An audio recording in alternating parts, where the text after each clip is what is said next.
Yes and no. I mean, Canada is definitely its own thing. I definitely have my opinions as to how the film industry works here. I mean, the service industry is huge here. They have a lot of tax incentives. A lot of the big budget Hollywood films get shot here. Like Tron was shot in Vancouver, for example. A lot of TV series Fringe is shot in Vancouver. And then there is quite a large independent community as well. And a lot of that community is, I would say probably 90% of those films, if not more, is funded through government money. It's funded by Telefilm Canada. So it's basically, tax dollars, which is funding the Canadian film industry. And I have kind of mixed opinions about that. I think a lot of the films that get made are films that are never going to be able to compete in the marketplace in any way, shape, or form. They are very independent. The subject matter is not commercial in any way. There's definitely problems with the distribution side. Like, these films can't compete in the marketplace, and to get the Telefilm money to finance them, they have to have a distributor signed on. But the distributor only has to screen the film for 1 week in one Canadian theater in order to complete their requirement for the grant. So that doesn't really help the filmmaker. I mean, they throw a film into the theater for a week, fulfill their commitment. They maybe spend a couple of grand on the P&A campaign, like the Vancouver Sun and the main newspaper in Toronto will get maybe a half-page ad, and that'll be that, and then the film will be forgotten. Occasionally a film will get a little more attention on the festival circuit, but it's hard. It's hard getting a film made in Canada. It's just as hard getting a film made here as it is anywhere else, I would argue. It's, at the end of the day, it's telling a good story and getting the right people on board to realize that story. I heard a term in there that I was just curious about, just before you asked your question, Pia. You mentioned P&A campaign, and I just wasn't sure what that meant. That's your print and advertising. Ah, okay. I mean, your average studio film, their P&A campaign would be upwards of 30 to 40 million just for the promotion and advertising costs. Mm. So, and in Canada, it's absolutely minuscule. I mean, there basically isn't. It's not even really budgeted to promote the film. Like, the hope is that it'll get noticed on the festival circuit and get picked up by a good distributor. But unless you're Atom Egoyan or David Cronenberg, majority of people that doesn't really happen to.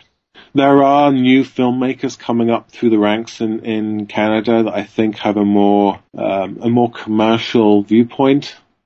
People like Troy Nixey, who Guillermo del Toro executive produced his first feature. That's coming out soon. People like Michael Dowles, who did It's All Gone, Pete Tong, and Fubar. What's his name, who did Neil Blomkamp. He's from South Africa, but he spent his formative years as a filmmaker in Vancouver. A lot of his crew who worked on District 9, they're all from Vancouver. But it's sad that he had to go elsewhere to make District 9. Like, he couldn't make that as a Canadian film. But the system just isn't in place for that kind of film. Okay, I had another question then. You have done a lot of camera work on a lot of different projects, and how has that helped you or hindered you, with whichever the case may be, as far as a screenwriter?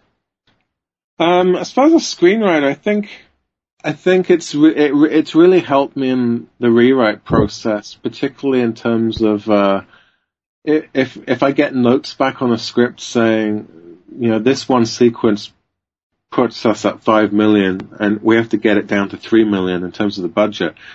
It doesn't scare me. Like, I know I can find solutions.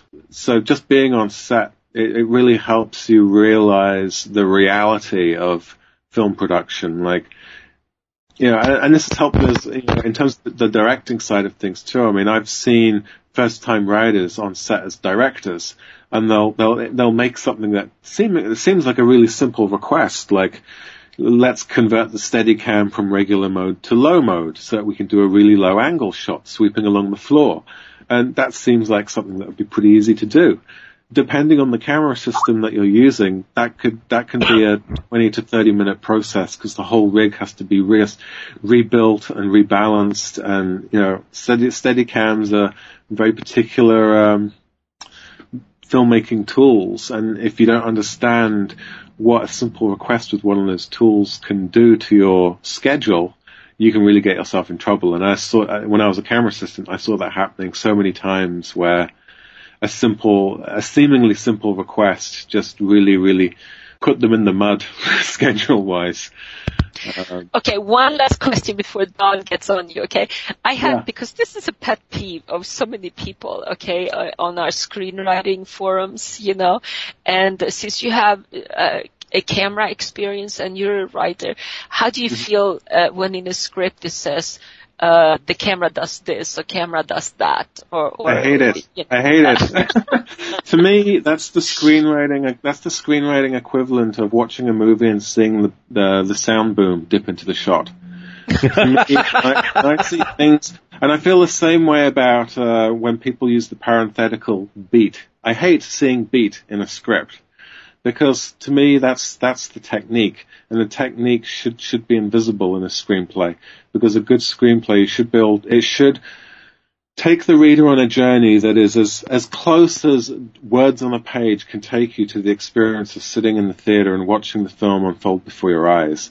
And I think that there are ways that you can use language that you can do the same thing. You can have the same effect, but without actually resorting to technical terms. For example, instead of writing close-up of a key unlocking a door, you could just say a well-manicured hand slides the key into a lock. Now, immediately, that's like when you're reading that, you know that that's a close-up shot. If you read in a script, a vast parking lot stretches away into the distance, well, that's probably a high and wide shot. In the same token, instead of writing beat in a script, I'll just do a single word action line, and I'll just write silence. Finally, you know, and then I'll hyphen it, and then the dialogue continues.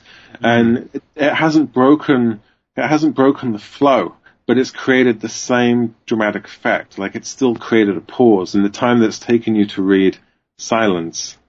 And finally, you know, you've created a beat for the reader without drawing attention to the fact that you're using your little bag of screenwriting tricks. Does that make sense? That's brilliant. Yeah, no, it does. That's brilliant, because actually what was going to be my question is that I see that so often, you know, beat, and when I'm reading a script for pleasure, sometimes I find it useful, sometimes I find it intrusive. That's a great technique for writers to use who are writing a screenplay, as opposed to, and a lot of amateurs write in their minds shooting scripts with the camera angles and all that, which drives me nuts, because I personally read scripts for the story. And I don't like reading scripts for camera direction. I like the story, and I don't like things that take me out of the story. Yeah. And I mean, when I write, I try to create as visceral experience as I can. So, like, I'll even write sound effects, you know, instead of just, I hate it when I read an action sequence in a script and it reads like a blueprint, and it's boring, and it's cold, and it removes the reader from being involved in the experience. So I'll use things like ellipses. I'll break up I'll break up descriptive action lines and use the formatting to my advantage. You know, I'll like if it's a horror sequence, you know, he reaches out towards the door handle, slowly turning it, and then I'll you know, suddenly in capitals on its own line, and then I'll skip to the next line. You know, the creature explodes through the wall. Things like that. Or, you know, if I'll say, you know, the police officer draws his gun, fires, and then I'll hyphenate it and then just go bang, bang, bang, bang, bang. Instead of writing he fires off 3 shots, I'll just write bang, bang, bang. And it just makes it feel more live. Yeah. You know, it's just my thing. I mean, it's not everyone's cup of tea. Some people don't like seeing ellipses and sound effects and exclamation marks in a script. I'm all over that stuff. Oh yeah. Well, actually, I was going to ask, you know, the whole bam, because, you know, my youngest son, you know, the fat kid, when he writes his stories, he puts those things in like bam, bam, bam. Yeah. And I always wonder if it's something that's acceptable or not. I mean, it's a detail that I picked up from my writing partner that I worked with on Blood Rain. He's used to work in comic books. He still does a lot of storyboarding and stuff as well. Like, he's very, very talented visually. Like, he can draw anything. And he's a huge, huge fan of comic books, and that's where he got that. He took that from a different medium and brought that into his screenwriting. And when I read his stuff, I was just like, wow, your action stuff in particular has so much more life to it than mine. Like, my stuff it's kind of bland and boring on the page. And he was like, well, it's the action scene. It should be exciting to read, and if it's a suspense scene, it should be scary, And that's where I picked that up from, and now I do that in all of my scripts. Like, I change my writing depending on the tone of the scene. Like, it's amazing how many horror scripts I've read where there's no suspense, where writers don't let scenes breathe. Like, if the scene on the screen is going to take 5 minutes for the character to walk from one end of the haunted school to the other, then it should take 5 minutes in the script. It should be 5 pages of suspense building us up to that moment.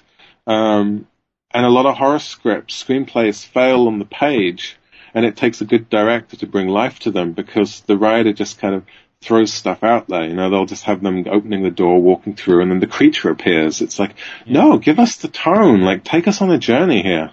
That's great. That's really great information. I think this completely makes the podcast, because 80% of the folks who contribute to SimplyScripts are writing horror scripts, and that's great information for them. If we don't, anyone minds, I'd like to turn this a little bit. I'm really curious to hear about the legend of Silk Boy, and I'm kind of curious why. Neil, you're some kid from Vancouver, Canada, or wherever, and writing a script about a Chinese folklore. I mean, how did that happen? Well, the producer David Louis, we'd worked with him before on another project that was also an animated film. Again, this was with the same writer, Chris Donaldson, who I worked with on Blood Rain. So the producer David, we'd done this other project for him. That project didn't happen. He had this other project that was based on, it was inspired by a true story, like the setup of the story, I guess, was inspired by true events. Basically, at the very, very first World Expo in Victorian England, a guy from China won the gold and silver medals for his presentation of silk. And this was a huge deal to people in China that the very first World Expo, it was a Chinaman that won these medals, and they were presented to him by Queen Victoria, and so the decision was made to do an animated film commemorating this, and the film would premiere as part of the Shanghai Expo that's currently going on right now in China. And the person that sort of pitched the initial story was the great-grandson of Zhu Rongkun, who was the guy that won these medals in London. Oh, wow. As a descendant. So that was sort of the jumping off point, and all we had coming into the project was that this guy won these medals, presented to him by Queen Victoria. We were told that the protagonist had to be a young boy that was kind of rebellious, and there had to be ginseng characters, mushroom characters, a flying Batgirl character. And that was pretty much all we had to go on. And we were told that we had free reign of the whole Shanghai Expo thing, like the mascot, the slogan from it, all of that stuff we could use because it's China. So there's no the Chinese government that's behind everything. So there was no copyright or trademark restrictions on all of these things that anywhere else in the world would be an issue in terms of branding and copywriting, etc. So that's so cool. We had a lot of free reign. Initially it was really, really daunting because it's like, okay, how are we going to write a story about a guy that wins a medal from silk and this boy who comes from a family of silk makers? Like, silk making is not very dramatic and exciting.